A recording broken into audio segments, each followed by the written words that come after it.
this video we're going to be discussing polar coordinates. So usually we're used to the standard Cartesian coordinate plane, which is a fancy name for just the x and y axis.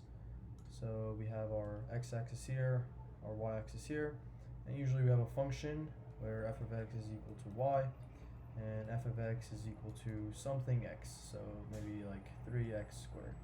So we plug in values for x, which is our independent variable, so we can plug in anything we want. So let's just do -1, 0, 1. We plug in -1, we get 3, 0, we get 0, we plug in 1, we get 3. So we can sort of graph this function. And we know that this is some sort of parabola, so it would look, maybe I should go through those points. It would look something like this. And so this is the regular Cartesian coordinate plane system that we're used to. Now, in this video, we want to discuss a new coordinate plane, which goes by the name of polar coordinates.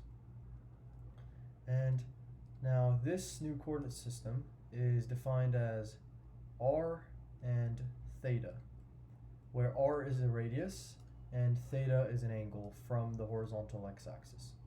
So r comma theta would be a point on our polar coordinate plane. So let me draw our axes again. So now we no longer have an x and y axis.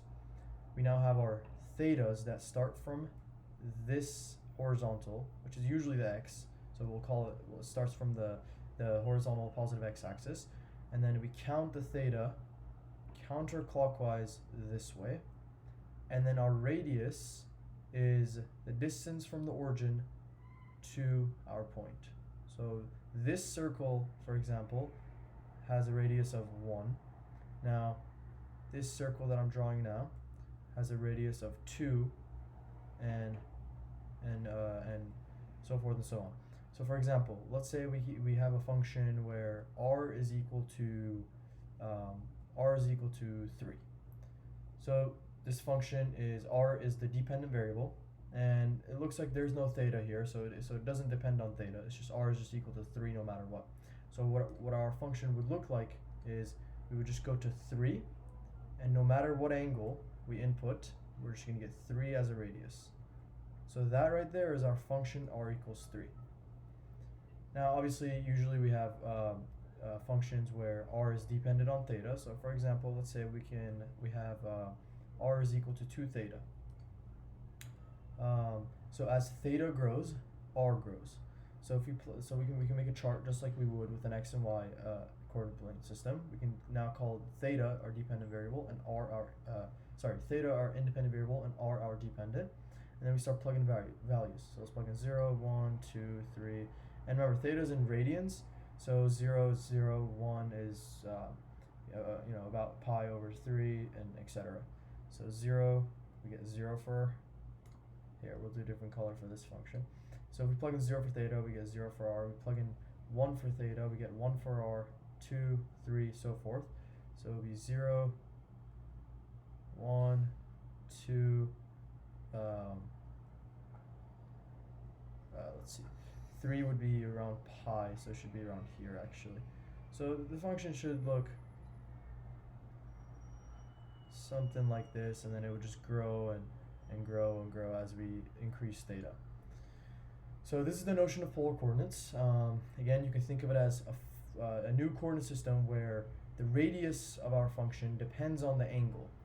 And this is very useful in certain contexts where it's much easier to define a certain point in our plane, or in a plane, with a radius and a theta rather than x and y components.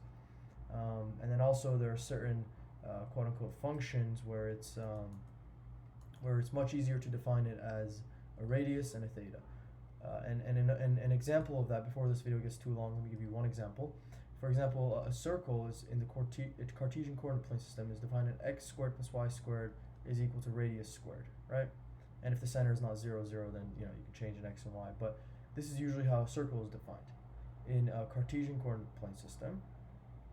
However, in a polar coordinate system, this is how a circle is defined. R is equal to r naught, where r naught is just the radius of the circle.